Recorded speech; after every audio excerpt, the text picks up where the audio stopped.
¿Cómo les va? Muy buenas tardes, muy buenos días, muy buenas noches, dependiendo de la hora en que estén ustedes visualizando este podcast. Les saluda Margarita Blanco y este es su programa CENIT. Y bueno, hoy tenemos la oportunidad de dialogar con el biólogo David Tafolla. Él nos va a hablar sobre un tema muy interesante, como es el caso de los perros como un factor de contagio de parásitos hacia los seres humanos. ¿Cómo estás, David? Muy buenas tardes. Hola Margarita, ¿qué tal? ¿Qué hace un parasitólogo?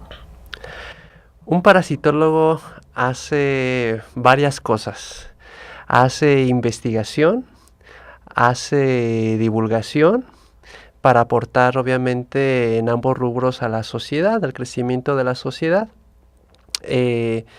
Un parasitólogo pues es aquel profesionista que se dedica al estudio sobre un modo muy particular de vida que es el parasitismo. ¿En dónde podemos encontrar a los parásitos? Uy, Margarita, qué pregunta tan interesante. Porque fíjate que el famoso parasitismo que les comento es el modo de vida más exitoso en el reino animal.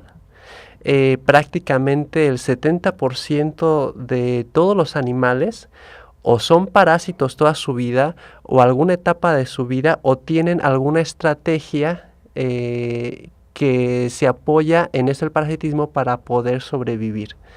Entonces, parásitos se encuentran en absolutamente todos los animales. No hay ni uno solo animal que no tenga parásito. Por ejemplo, los perros, los gatos domésticos tienen pulgas, tienen otros parásitos. Allí ahí nos salimos un poquito de este campo. Porque al igual que los humanos, o sea, los humanos no estamos exentos de tener parásitos. Podemos tenerlos, pero con una adecuada manera de vida, adecuada manera de higiene, podemos evitarlos con relativa facilidad.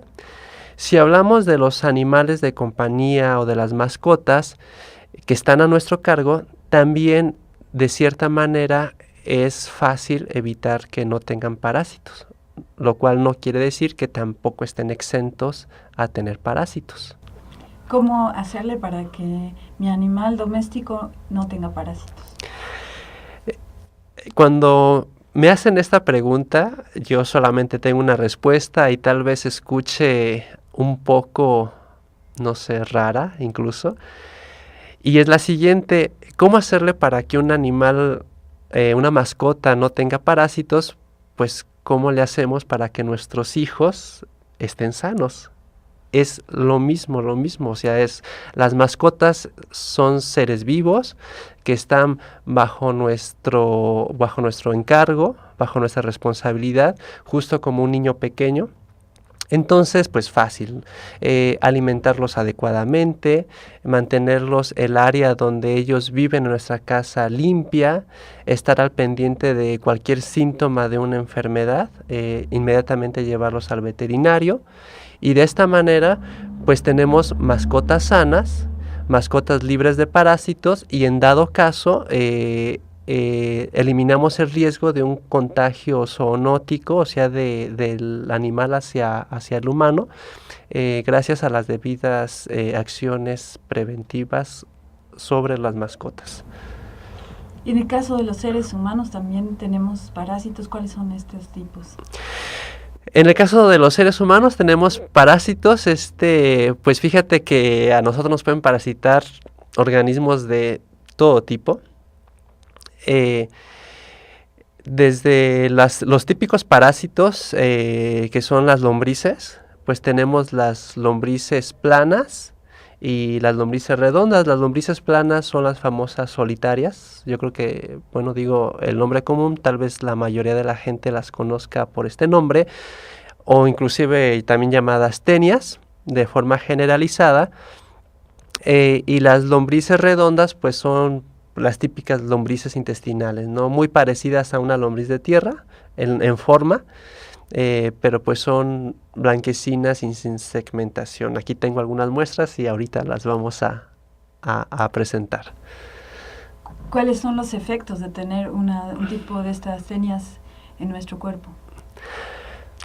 Pues dependiendo de qué especie, o sea, dependiendo de qué tipo, porque hay algunas tenias o algunas solitarias que son realmente muy agresivas, o sea, para el humano. Por ejemplo, la tenia solium, que es la tenia que adquirimos a partir del cerdo, es la que en dado caso puede llegar a causar cisticercosis, que es una enfermedad neuronal. Entonces, pues evidentemente allí sí es de cuidado. También tenemos la tenia multiceps, que es a partir de los perros. Entonces, esta tenia también nos llega a causar una enfermedad neuronal muy parecida a la cisticercosis, ¿no? Entonces, por ejemplo, estos dos tipos son de cuidado. En el caso de la tenia saginata, que es la tenia que tomamos a partir de la vaca en dado caso, esta tenia es un animal muy benigno, no nos causa cisticercosis, y si tenemos una o dos tenias saginatas, a lo mejor ni nos damos cuenta, nada más nos mantenemos muy delgados, comemos mucho y no nos pasa nada. De vez en cuando tenemos mucho sueño, a lo mejor nos sentimos un poco decaídos físicamente, pero de ahí no puede llegar a pasar gran cosa. ¿Cómo es que una tenia se desarrolla en nuestro organismo? Pues con relativa facilidad. Mira, el ciclo por ejemplo, el ciclo de vida de una tenia, supongamos el que adquirimos, el de la vaca, en la vaca se encuentra el quiste, o sea, la forma larvaria que le llamamos cisticerco o cisticercoide, dependiendo del tipo de tenia de que estemos hablando. Entonces nosotros al consumir carne mal cocinada, este cisticerco, este quiste donde se encuentra la larva, es una larva muy pequeñita, microscópica, no se muere. Entonces la consumimos y llega al estómago con los ácidos estomacales, se activa la larva, se libera la oncósfera y pasa al intestino delgado y se ancla y empieza a crecer. Pues hay reportes de la literatura de 12, 15 o hasta 17 metros de largo. Son animales hermafroditas, quiere decir que tienen órganos reproductores masculinos y femeninos en un solo organismo, entonces no ocupan una pareja para empezarse a reproducir. Se reproducen y empiezan a liberar los huevecillos al medio ambiente, o sea, con las excretas del humano. Si este humano vive en un área rural donde se acostumbra el fecalismo al aire libre, entonces va y defeca, junto con sus heces están los huevecitos y se secan, y luego llega la vaca a pastar, se come los huevecitos y se desarrolla la larva. Entonces así es como tenemos el ciclo. Ahora pónganle más o menos similar, en vez de la vaca, pues el cerdo o el perro, el gato, porque hay tenias pues para todos, ¿no? Entonces es más o menos lo mismo. En el caso de los perros y de los gatos, ¿cómo nos transmiten a los seres humanos las tenias? Aparte de este ciclo generalizado que les acabo de comentar, los perros y los gatos tienen una tenia que tiene un ciclo de vida un poco diferente. Son las llamadas tenias enanas, por un lado, o las famosas tenias de perro, que son los Dipylidium. En el caso de Dipylidium y las tenias enanas, ellos tienen como hospedero intermediario a la pulga. Entonces, si el perro o el gato tienen este tipo de solitarias, que de solitarios no tienen nada, porque en un organismo llegamos a encontrar una vez hasta 3.500 lombrices en un solo perro. Entonces igual ahí empiezan a liberar los huevecitos con las heces fecales del animal. Las larvas de las pulgas comen detritos, o sea, comen estas heces de pulga con sus huevecillos y se enquista en su celoma, en su cuerpo. Entonces se desarrolla la larva de la pulga a adulto, se sube la pulga al perro o al gato y pues empieza a vivir muy feliz. Entonces le empieza a dar comezón al animal, y el perro o el gato pues se lame o se muerde para quitárselas, se las come, pero se está comiendo el quiste de esa solitaria. Entonces, por un lado. Por otro lado, si nosotros convivimos con estos mascotas con pulgas y que de casualidad tuvieran estos quistes, o bien nos podemos llegar a comer la pulga, o sea, eso es normal, nosotros tan pequeñitas y no nos damos cuenta, o bien, sobre todo en las solitarias enanas, en las tenias enanas, llegan a prescindir del hospedero intermediario. Quiere decir que pueden hacer infección directa. Nosotros nos podemos comer algunos fomites contaminados con heces fecales, con la larva, y se nos puede desarrollar las solitarias, ¿no? Las solitarias enanas se le llaman enanas porque son tenias que algunas especies llegan a crecer a lo mucho 20 centímetros, otras 5 centímetros, entonces por eso llegan a ser tan abundantes en un solo organismo. En el caso de los perros callejeros, que los vemos en las ciudades, en las áreas rurales, representan un peligro para el ser humano en cuanto a contagio de esta tenias. Pues yo creo que el peligro más bien somos nosotros para los pobres animales, porque al final de cuentas ellos no pidieron ser abandonados, al final de cuentas ellos no pidieron pertenecer a alguna persona irresponsable y que los deje en la calle. Entonces, al estar en la calle, al convivir con otros perros, pues también se vuelve un problema para ellos, y al tener ya ellos ese problema de parasitosis, pues obviamente allí el humano está implicado, ¿no? Una persona que sí pueda ser responsable con su mascota y todo eso, pues se ve afectado por estos perros que efectivamente sí representan un problema, pero que al inicio fue una irresponsabilidad de ciertas personas. Entonces sí hay que tener conciencia de que si uno va a adquirir una mascota, pues es parte de su familia.